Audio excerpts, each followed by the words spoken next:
मैं एक बात पूछना चाहता हूँ, ये नियोग क्या होता है? मैंने सुना है कि पुराने जमाने में औरतें अपने देवर या किसी दूसरे मर्द से बच्चा पैदा करती थीं और उसे धर्म का हिस्सा कहा जाता था। क्या ये सच है? हाँ, ये सच है।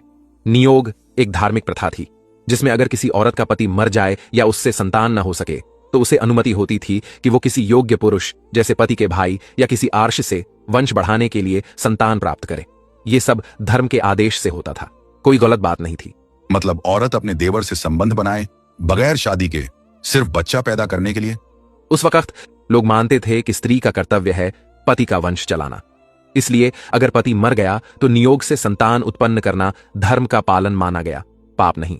अरे जरा सोचो, अगर देवर अपनी भाभी से नियोग करे तो सही, लेकिन अगर वही देवर शादी कर ले तो वो पाप। कैसा धर्म है ये जिसमें शारीरिक संबंध बिना शादी के जायज और विवाह पाप? क्योंकि नियोग में कोई भावना नहीं होती थी, वो बस कर्तव्य था वंश बचाने का। विवाह में भावना, मोह और दायित्व होते हैं। लेकिन शरीर में भावना को कौन रोक सकता है? अगर एक स्त्री किसी मर्द के साथ संबंध बनाए, चाहे कर्तव्य कहो या कुछ और, क्या वहां भावनाएं नहीं बनती? और अगर बन जाए तो क्या वो धर्म तोड़ देती है? देखो, वो वक्त अलग था।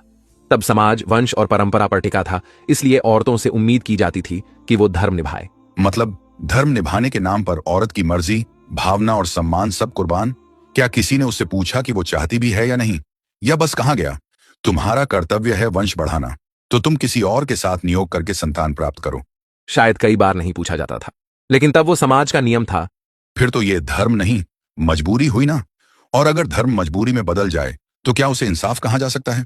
देखो, मैं ये नहीं कहता कि आज के जमाने में नियोग सही है, लेकिन उस वक्त उसे धर्म की मर्यादा माना गया था। मर्यादा? जिस मर्यादा में एक औरत को पति का वंश चलाने के लिए किसी दूसरे मर्द से बच्चा पैदा करना पड़े, वो मर्यादा नहीं, बेहयाई है। और इसमें क्या लॉजिक है कि सीमेन किसी और का है और बच्चा उसके पति का माना जाए? क्योंकि अगर बच्चा किसी और से है तो वंश उसी का कहलाएगा। और अपनी औरतों से ऐसा काम करा के उसे देवी का रूप मानते थे। कहते हो औरत तो देवी का रूप होती है, और तुम्हारे किताबें औरत को सिर्फ वंश आगे बढ़ाने वाली चीज मानती है। तो ये क्या डबल स्टैंडर्ड है?